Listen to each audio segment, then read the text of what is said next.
Hello, I'm Kim Sales, and you'll be with me today as we explore the anatomy of a paintbrush. And I believe that paintbrushes are the magic wands of our craft.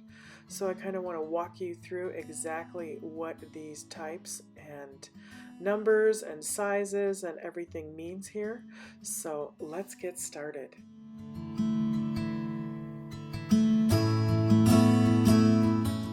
We're going to start with the anatomy. So here you're going to see the tip, or also called the toe.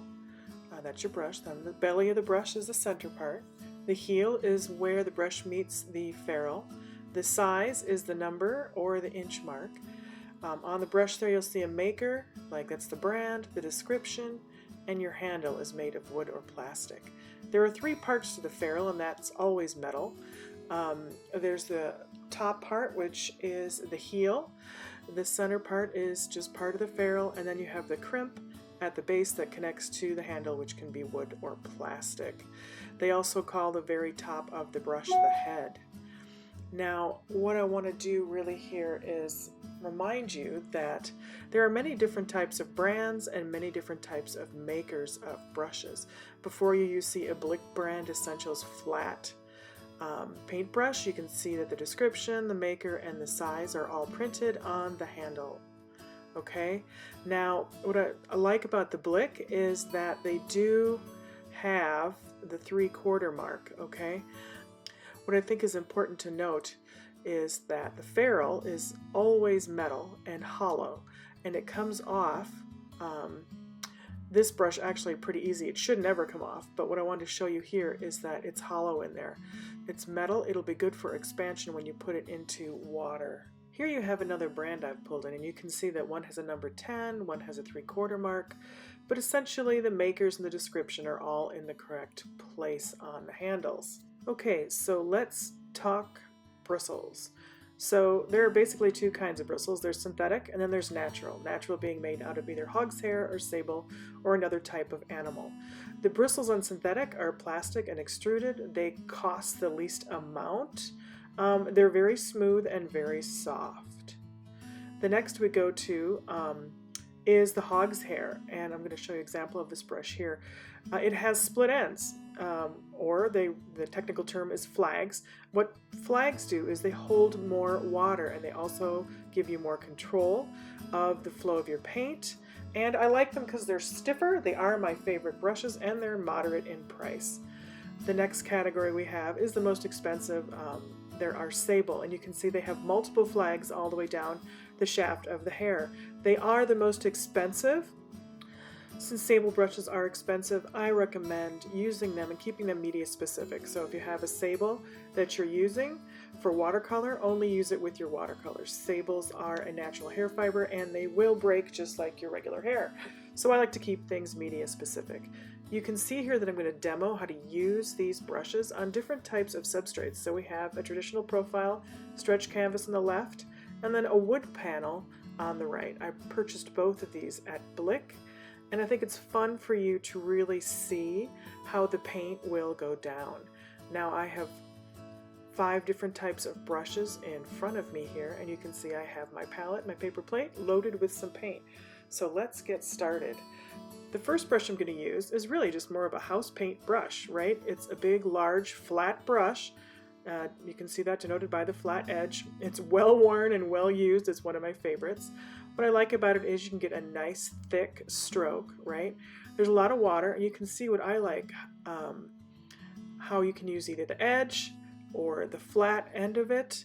The more paint you use, the more coverage you're going to get. I do have a fair amount, so here I go back in with 2 different colors, and you can see it has a nice light, airy, wispy quality to it. I've actually used this brush and experimented only using that brush on a canvas, and I had some fabulous waves. Now what you're looking at here is a round brush, and you can see that the ferrule on the brush is round. Okay, so we're going to dip that into some water and get that into the paint here. What I love about round brushes, they're kind of my great go-to, right? So they have a nice pointed tip, as you can see, once you load it with paint. And so you can get the medium to large strokes depending how you apply pressure on your brush, right? And then more paint, you get more of an opaque type of stroke. These are great. I love these for doing like petals. You can do fine lines with them. You don't have to change brushes very often when you're using a round, okay? They're kind of a great all-around brush for you to use. Here I'll demonstrate. There's my little dabs, right? I love those dabs for creating petals on flowers because they have a natural point and a natural sort of rough end, and I think they're really beautiful for that. Here you'll see me dipping into, this is just a smaller flat brush, but I think it's fun to show that these are great for having like these little lines, right? So you can do these little small lines, great for patterning and repetition.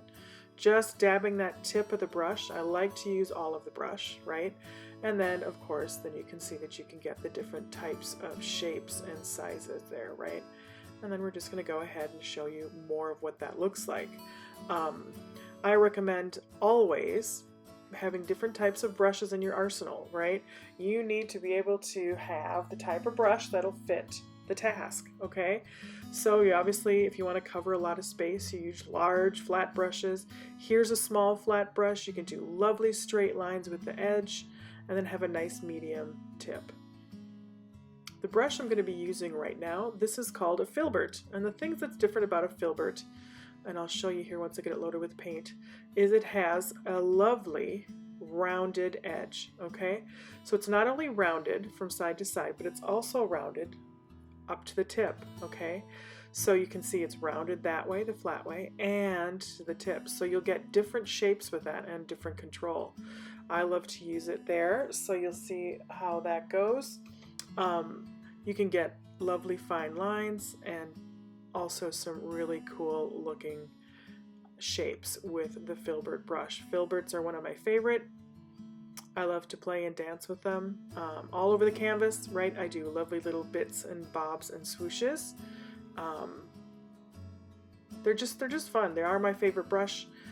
You can really do a lot of great dry brush with them because they scrub really well because of the difference in the graduated bristles on the sides. So that is the Filbert.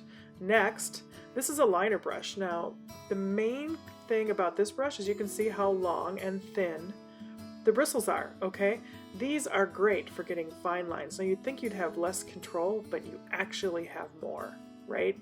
It is just so much fun. I love going in with one of these brushes, and with the different type of texture as far as, you know, when you're going over paints and the different pressure you apply and the amount of water, you're going to get different thicknesses of line. This is sort of my go-to. So if you think about if you're doing a natural scene, think about grass, right? How cool is that? You just put it down and flick it up and you'll be able to make some beautiful grass. It's great for writing.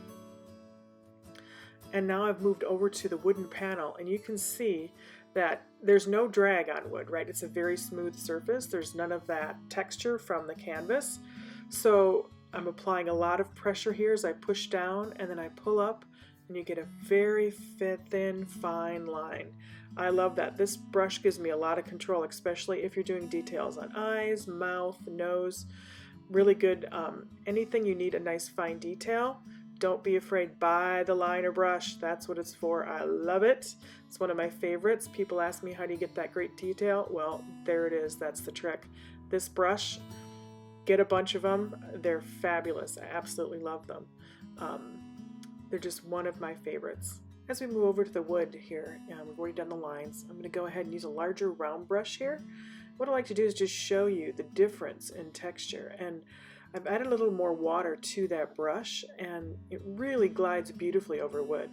And as you can see, I've chosen a wood with a natural wood tone, so the colors look a little bit darker and more muted than they do on the canvas to the right that has a white, bright, gessoed finish. I really love how these give you that beautiful sort of transparent smoothness. All of this that I'm demoing here is Acrylic Paints, okay? They are the Golden brand. I did want to show you because they're the fluid acrylics from that particular brand of paint. I use all brands of paint, but Golden to me has the yummiest pigment and amount of richness as far as bright colors.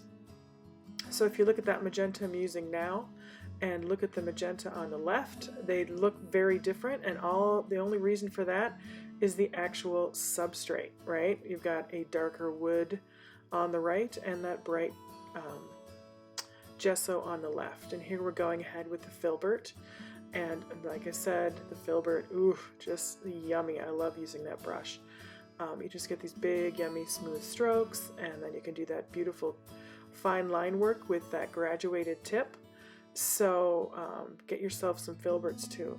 These are the main brushes I use all the time, right? Some good round brushes, some good line brushes, flats, and Filberts.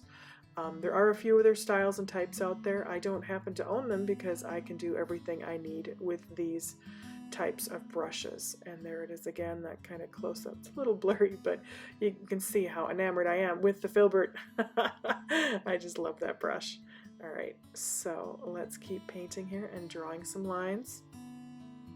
I definitely recommend play, right? This is all about play. The only way you will truly understand how to use brushes and what they're for is getting in there and getting dirty, right?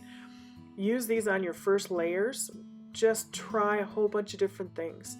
So when you're writing your intentions or you're just doing some repetitive, pretty little patterns and things, try the different brushes, see what they do, and keep trying them.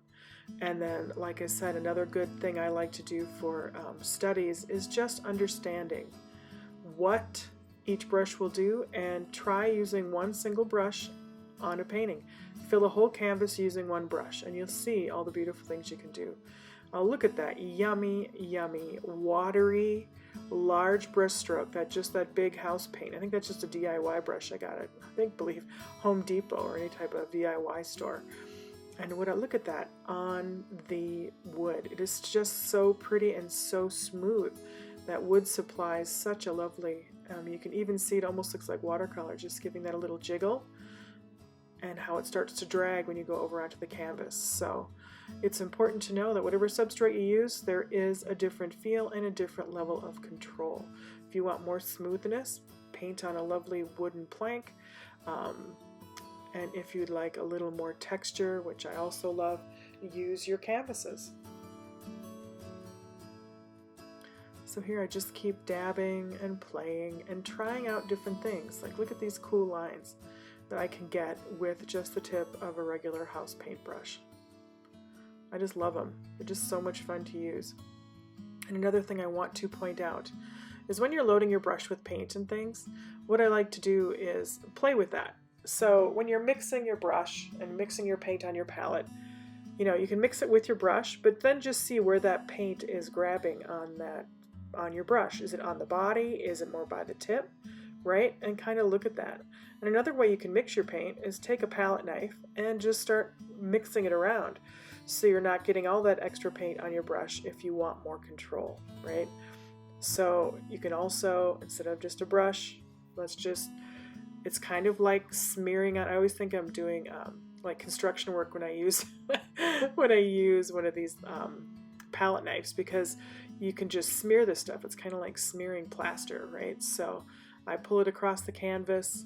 You can get different shapes. You can actually go ahead and just make really pretty little triangles, this pointed one. So here I demonstrate that. Just think if it was green and you had little trees and you're doing more of like a pattern or almost like a wallpaper, right? These things are great. You can get all sorts of texture by just placing it down, lifting, scraping. It's a fun tool to use too. Obviously not a brush, but I think I would be remiss if I didn't show you just the fun you can have using palette knives. Now, of course, there we go, finger painting. I always like to get dirty and get right in that. So I'm just going to dance around some fun little dots and spots, and you can see that these little canvases, this demo will supply me with 2 really good foundation and base layers to paint something else that I like. There you have it. Thank you for joining me. Mwah! Happy painting, and I will see you at the canvas.